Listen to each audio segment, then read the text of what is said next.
नदी में नहाने वाली चुड़ैल। मई का महीना चल रहा था। गर्मी से लोग परेशान थे। धूप मानो सर पे चढ़ा हो। उसी वक्त एक चुड़ैल जो जंगल में इधर उधर भटक रही थी, उसे भी गर्मी के वजह से बहुत परेशानी हो रही थी। उस चुड़ैल को समझ ही नहीं आ रहा था कि इस गर्मी से छुटकारा कैसे पाऊं। वह एक जगह खड़ी होती है। वहाँ पास में ही गांव के पास एक तालाब था जिसमें सभी औरतें और सभी बच्चे नहाने आया करते थे। वह देखती है कि कुछ औरतें आपस में बात कर रही हैं। अरे रीना बहन, इस गर्मी ने तो परेशान करके रख दिया है। मैं तो दिन में 2 से 3 बार तालाब आ जाती हूँ नहाने के लिए। क्या करूँ, तालाब आकर थोड़ा राहत मिल जाता है, नहा लेती हूँ तो। और जब भी इस तालाब में आऊँ तो बच्चों का ढेर लगा होता है। सभी बच्चे तालाब में ही डूबे रहते हैं। भला करे भी तो क्या करे। इस मई की गर्मी ने तो सबका हालत ही ख़राब करके रख दिया है। मैं भी बहुत परेशान रहती हूँ। तुम भी तालाब नहाने क्यों नहीं आती हो? मैं तो दिन भर में 2 से 3 बार आ ही जाती हूँ भला। अरे रीतू बहन, तुम्हें नहीं पता है क्या? मैंने सुना है यहाँ पे चुड़ैल आती है। इस मई की गर्मी ने तो उस चुड़ैल को भी परेशान कर रखा है गांव वालों के साथ साथ। सुना है वो इधर भी भटकती रहती है। नहीं नहीं, ऐसी कोई बात तो नहीं है। अगर ऐसी कोई चुड़ैल घूमती तो मुझे पता नहीं चलता क्या?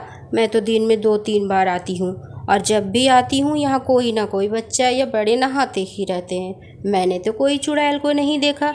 ऐसा कुछ नहीं है। कोई चुड़ैल वुड़ैल नहीं है तालाब के पास। हाँ हाँ बहन, ना हो वही अच्छा है, नहीं तो वो गांव वालों को परेशान करके रख देती। ठीक है बहन, अब मैं चलती हूँ, मुझे थोड़ा काम भी है। उन दोनों की बात चुड़ैल वहाँ खड़े होकर बहुत गौर से सुन रही होती है। और चुड़ैल कहती है, अच्छा तो इन लोगों के खुशहाली का राज यही है। तालाब में नहाने से गर्मी खत्म हो जाती है। अब तो मैं भी जा रही हूँ, तालाब में नहाऊंगी। यही सोचकर चुड़ैल भी तालाब में नहाने जाती है, लेकिन वहाँ बहुत सारे लोग नहा रहे होते हैं। लेकिन चुड़ैल को आता देख सभी लोग वहाँ से भाग जाते हैं।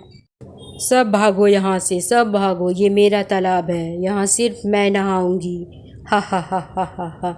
यहाँ कोई भी आया मैं उसे जीने नहीं दूंगी, मार डालूंगी। इसलिए इस तालाब में कोई नहीं आएगा। अब मैं यहीं नहाया करूंगी, ये मेरा तालाब है। तभी गांव में हल्ला हो जाता है कि चुड़ैल आ गई है तालाब में। अरे बहन, तुमने ठीक ही कहा था उस तालाब के बारे में। वहाँ तो सच में चुड़ैल है। मैंने इससे पहले कभी भी नहीं देखा था चुड़ैल, लेकिन इस बार बच्चे नहा रहे थे तो देखा चुड़ैल आ गई। वो सबको भगा रही थी, कह रही थी ये मेरा तालाब है, यहाँ कोई नहीं नहाएगा, सिर्फ मैं नहाऊंगी। अच्छा हुआ कि मैं तालाब तक पहुँची ही नहीं थी। रास्ते में ही बच्चों को भागते हुए देखकर भागी चली आई। अब देखो रास्ते में तुम भी मिल गई। वह औरत उसे इतना बता ही रही होती है कि वह चुड़ैल बन जाती है, जिसे देख वह घबरा जाती है और जोर जोर चिल्लाने लगती है, मुझे माफ़ कर दो चुड़ैल, मैं तुम्हारे बारे में कुछ नहीं बोल रही थी। बस वो गांव वाले कह रहे थे वही मैं बता रही थी। मैं किसी से कुछ नहीं कहूँगी, बस मुझे यहाँ से जाने दो, मुझे कुछ मत करना। वो औरत डर से बहुत चिल्लाने लगती है। चुड़ैल उससे कहती है, अगर तुझे अपनी जान प्यारी है तो गाँव वालों से कह देना कि तालाब की तरफ मुड़कर भी ना देखे।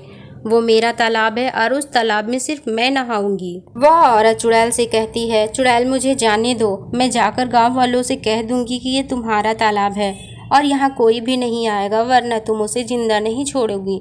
बस मुझे जाने दो ताकि मैं सबको ये खबर दे सकूं। चुड़ैल उस औरत को कुछ भी नहीं करती और उसे वहाँ से जाने दे देती है। चुड़ैल की बात अब पूरे गाँव में फैल चुकी थी। अब कोई भी उस तालाब के पास नहीं जाता। पूरा तालाब सन्नाटा हो गया था। चुड़ैल के डर से अब वहाँ कोई नहीं जाया करता।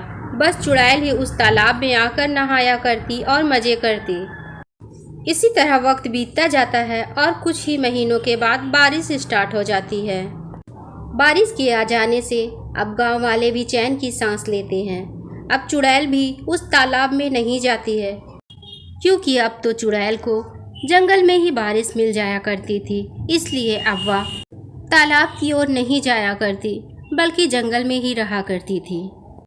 अब गांव वाले भी जान गए थे कि वह चुड़ैल अब तालाब नहीं आती है। इसलिए अब गांव वाले भी तालाब में जाकर अपनी ज़रूरत के हिसाब से पानी का इस्तेमाल किया करते थे।